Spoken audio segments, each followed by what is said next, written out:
25 जून को super girl release हो रही है and no one is talking about it. Trust me, do not expect too much from this movie. ऐसा मुझे लगता है कि इसमें कुछ खास हमें देखने को नहीं मिलेगा, बट वो मुझे क्यों लगता है मैं तुम लोगों को आगे बताता हूँ। Stay tuned. आज हम बात करेंगे जो सुपर गर्ल इस मूवी में है उसका ओरिजिन क्या है, मूवी में लोग और बहुत सारे कैरेक्टर्स और छोटी बच्ची शो की है, उसका क्या रोल है, बेसिकली हमें मूवी में देखने को क्या मिलेगा, आज हम इस बारे में डिस्कस करेंगे। तो स्टार्ट करते हैं विद सुपर गर्ल्स ओरिजिन। तो सुपरमैन की ओरिजिन स्टोरी से काफी डिफरेंट है कारा की स्टोरी। सुपरमैन जब अर्थ पे आया था तो वो एक इन्फेंट था, और जब कारा अर्थ पे आई तो वो 14 ईयर्स की थी, जो बहुत बड़ा डिफरेंस क्रिएट करता है, not just in age but जो उनका माइंड डेवलप हुआ था, जो मेमोरीज वो साथ लेके आए वो बहुत डिफरेंट है। सुपरमैन के पास कोई मेमोरी नहीं है क्रिप्टॉन की, और कारा अपने डाइंग प्लेनेट को सेव करने की एटलीस्ट कोशिश करके वो अर्थ पे आई है। तो जिस दिन कारा की स्पेसशिप क्रिप्टॉन से निकली थी उस दिन क्रिप्टॉन तबाह नहीं हुआ, उस दिन क्रिप्टॉन की डेथ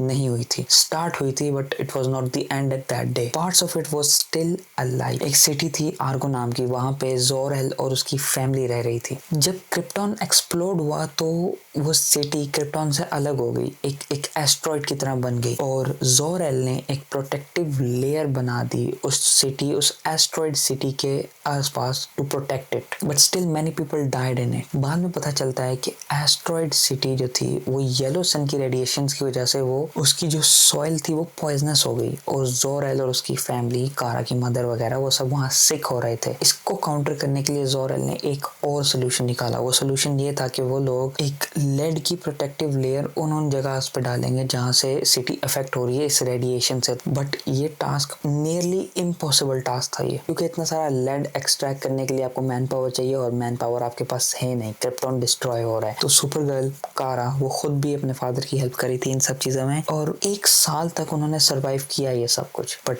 देन उन्होंने होप लूज कर दिया। सारे मोस्टली क्रिप्टोनियंस ने अपना फेट सरेंडर कर दिया, और उनको पता था कि ये एक इनएविटेबल डेथ है। जोर-एल को उस टाइम पे बस अब एक ही ऑप्शन नजर आई, और वो ये है कि जो उसके भाई जोर-एल ने स्पेसशिप का मॉडल क्रिएट किया था उसको रेप्लिकेट किया जाए और कारा को उसमें डाल के अर्थ भेज दिया जाए, ताकि कम से कम क्रिप्टोनियन रेस तो मूव ऑन करे ना। प्लेनेट तो डिस्ट्रॉय हो गया, there is no saving it. और फिर कारा उस स्पेसशिप में बैठ के अर्थ पर आती है। तो ये थी सुपर गर्ल की ओरिजिन स्टोरी। अब इन दोनों में काफी ज्यादा डिफरेंस है। सुपरमैन एक इन्फेंट था जब वो अर्थ पर आया, बेसिकली उसके पास क्रिप्टॉन की कोई मेमोरीज नहीं है, उसने जो भी देखा है वो फुटेजेस में देखा है, और वो उसका फोटोस ऑफ सॉलिट्यूड में जो भी इंफॉर्मेशन है वो है उसके पास। उसने फर्स्ट हैंड वो एक्सपीरियंस नहीं किया जो कारा ने एक्सपीरियंस किया, इसलिए वो इमोशनली काफी ब्रोकन कैरेक्टर है और ट्रॉमेटाइज्ड भी है, क्योंकि वो क्रिप्टॉन और अपने पेरेंट्स की डेथ को देख कर आई है, एक्सपीरियंस करके आई है, और वो उनकी मेमोरीज को कैरी करती है, और उसके लिए ये एक नया प्लेनेट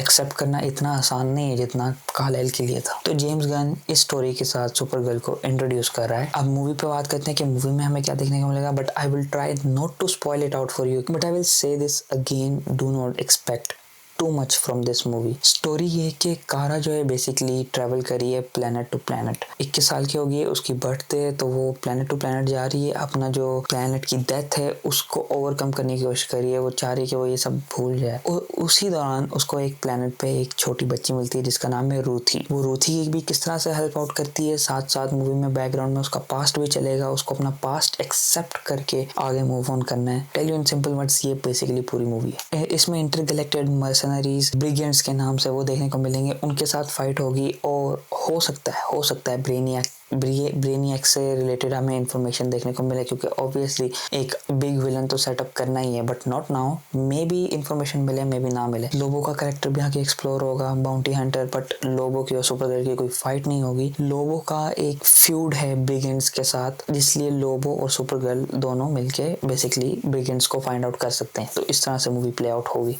तो ये सब इंफॉर्मेशन जानते हुए भी हम मूवी से क्या एक्सपेक्ट कर सकते हैं।